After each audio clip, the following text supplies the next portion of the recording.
All right, James. So as we were kind of talking a little bit about before, I mean, how tired are you? How much of a whirlwind has this been over the past couple of weeks, months here? It's definitely been a little bit of a grind, but I'm extremely excited to be here with the Palm Beach Cardinals, ready to start my pro career, and every day is a new day. Just waking up, trying to take them one day at a time, and I'm full of energy, ready to go. Play 9 innings today and get back up, and actually have an off day tomorrow.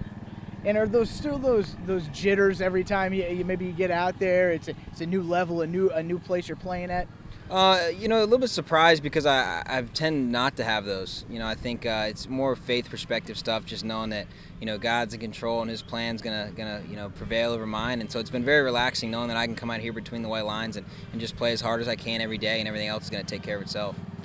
A year ago, when you got drafted, were you ever hesitant about that decision to come back to school, to push it off another year? Maybe never know what could happen.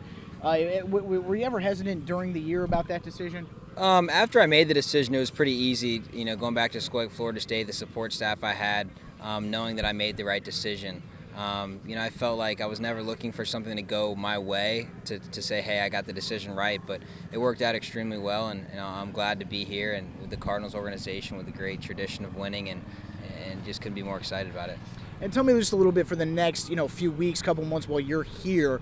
Biggest things you're working on, biggest goals that you're trying to accomplish? I think in coming straight to high A was not unexpected, but was definitely something that I wanted to get to the fast track to the big leagues as quick as I can. So now that I'm here, I'm trying to get used to pro ball in general. Doesn't have to necessarily do anything with the competition level. It's more so just getting comfortable to every day swinging a wood bat, getting out here in a pro routine, taking care of your body, taking care of things you need to take control of, and realizing that pro ball is a grind, and that there's not necessarily 7,000 people in the stands every game like there was in Tallahassee, but that you go and take care of your business, and like I said, between the white lines, you play the game equally as hard every day. Yeah, I guess I will hit on that. Was that weird to come out here for? Were you expecting that, to see the much smaller crowds than what you see on a Friday night up in Tallahassee? I was expecting it. I think you never take for granted Seminole Nation, and they've been so great. But when you get down here and there's only a couple hundred here, I got word that it would be like this. But I'm never a guy that necessarily thrives off of that. Anyways, I play my game, very emotional, very passionate player, and that's from within. That's not anything that's extrinsic. And so being here, it's been great. Being in Florida still has been really awesome. It's been an easy transition for me. And tell me, you've only been here for a week now. What are some of the things you picked up on already? Who are some of the people you're really trying to learn from? Our coaching staff is unbelievable. Just the way that they approach the business every day. They're hungry when they come to work to get better, to get this team better. The guys have really embraced me with open arms. It's been great to see. When a new guy comes in 80 games in, they can kind of throw off the mix, but all I try to tell them is I'm going to come out here with a blue-collar attitude, working every day. It doesn't matter if I was a first-rounder or 40th rounder. I was going to come out here every day and play as hard as I can. And your position at the next level, that's kind of been up in the air a little bit. Where do you see yourself playing? I know you're playing center, been playing some center. Do you see yourself in that long term, or where do you think you'll end up? I think the Cardinals have a pretty good pipeline for me in center field, but I told them wherever in the lineup is where I like to play. If it's in the outfield, it's in the outfield. If it's anywhere else on the field, I'll be very confident to step in and do my job. But they've been very clear that I'll be playing center field pretty much the whole summer, and just trying to get used to playing pro ball every day. And how has that hitting transition go? I mean, I know the circuit that you guys go through now, you do get the opportunity to hit with a wood bat, way before you get to this level. But how's that transition gone? Are you feeling comfortable with that? I am. There's been some slight changes in my stance I've made. There have been a couple things, but approach-wise, it's the same thing. I'm going to try to be very disciplined in my approach, and there are a lot of great pitchers in this league, but I feel like I've faced a lot of great competition, and it's all about making sure that I don't get myself out, that I make sure I get into at-bats, get into counts, and hopefully give my chance a team to win every day. And we'll talk a little Florida State now, the season that was. I asked Devin Travis this a week ago. When you look back on this last season, I mean, a success or a failure for you as a senior?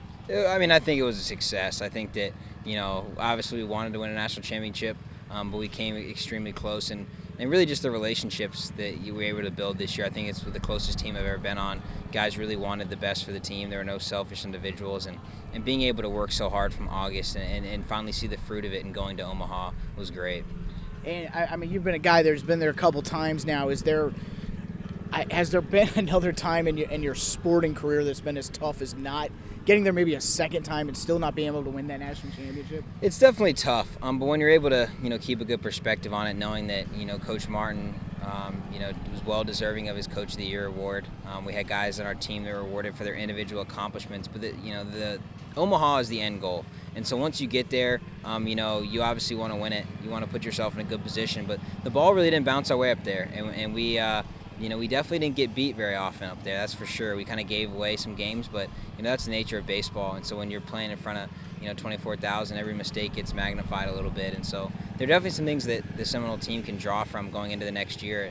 But I feel extremely confident that they'll be back next year ready to go. And like you just said, it did seem like certain times the ball just wouldn't bounce that way. Is there ever a sense around the team that it's just a curse almost when you get up there?